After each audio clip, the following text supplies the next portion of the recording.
नमस्कार दोस्तों, आपका स्वागत है। मैं अश्विनी कुमार अपने YouTube के चैनल में आप सभी का बहुत बहुत स्वागत करता हूं और एक बार फिर आपको ऐतिहासिक किस्सा के सुनाऊंगा। क्योंकि आपने सुना होगा भारत में आपातकाल लगा है, लेकिन कुछ लोग यह जानते हैं कि आपातकाल लगा है, लेकिन कुछ लोग यह नहीं जानते हैं कि आपातकाल लगा तो है, लेकिन कारण क्या था, आखिर क्या जड़ थी। तो आज मैं उस मुद्दे में बात करूंगा। इससे पहले आपसे अनुरोध करता हूं, मेरा चैनल सब्सक्राइब कर लें जिन्होंने सब्सक्राइब नहीं किया है, जिससे इसी प्रकार की कहानियां आप तक पहुंचती रहेंगी। यह उस दौर की बात है, आपातकाल, जब भारत में तत्कालीन प्रधानमंत्री इंदिरा गांधी हुआ करती थी। कांग्रेस की सरकार थी, कांग्रेस पार्टी की तरफ से श्रीमती इंदिरा गांधी भारत की प्रधानमंत्री थी। 1971 का आम चुनाव हुआ। 1971 के आम चुनाव में इंदिरा गांधी चुनाव जीत के आती हैं। उसके 4 साल बाद उनके प्रतिद्वंदी प्रत्याशी राजनारायण, जो कि बनारस के भूमिहार जात के ताल्लुकात रखते थे, वह इंदिरा गांधी के खिलाफ इलाहाबाद हाई कोर्ट में एक रिट दायर करते हैं कि जो इंदिरा गांधी ने जो लोकसभा का चुनाव जीता है वह संवैधानिक तरीके से नहीं जीता हुआ है, वह संवैधानिक तरीके से न लड़ा गया है न ही जीता गया है। यह सरकारी मशीनरियों का दुरुपयोग करते हुए खर्च से ज़्यादा, जो निर्धारित खर्च से ज़्यादा पैसा खर्च किया गया है और मतदाताओं को प्रलोभन देकर के चुनाव जीता गया है। तो इस प्रकार की कुछ राजनारायण के द्वारा प्रतिक्रिया व्यक्त की जाती है। इलाहाबाद हाई कोर्ट में यह मामला जाता है। वहाँ पर जो तत्कालीन मुख्य न्यायाधीश जगमोहन लाल सिन्हा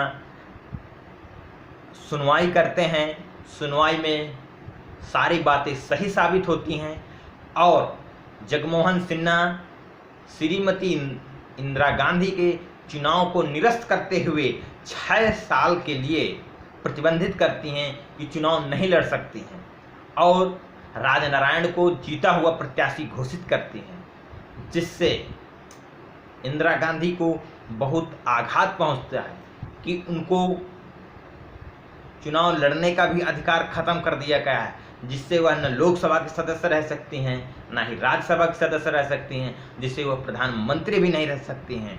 तो उनको एक आघात पहुंचता है सत्ता गंवाने का। जब सत्ता गंवाने का उनको आघात पहुंचता है, वह अपनी षड्यंत्रकारी राजनीति के तहत फखरुद्दीन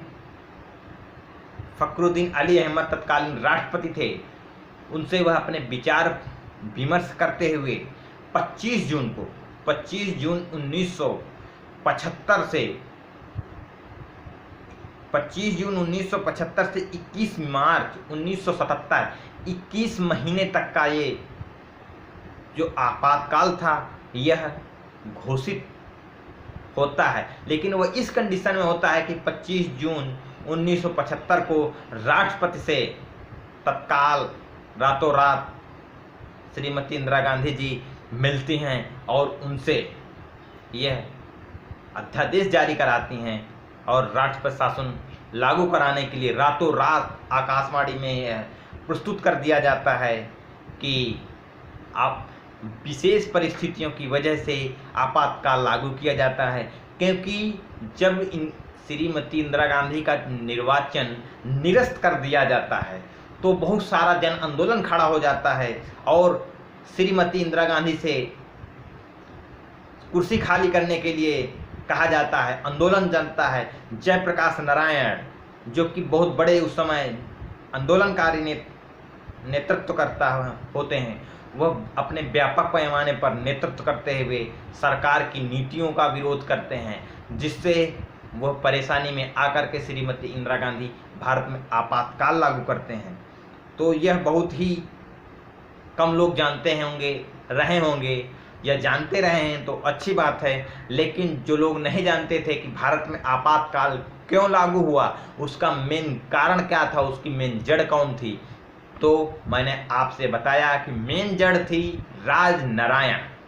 राजनारायण हाई कोर्ट में चुनौती देते हैं श्रीमती इंदिरा गांधी के चुनाव को कि यह चुनाव जीता गया है जो गलत तरीके से जीता गया है, सरकारी मशीनरी का दुरुपयोग किया गया है।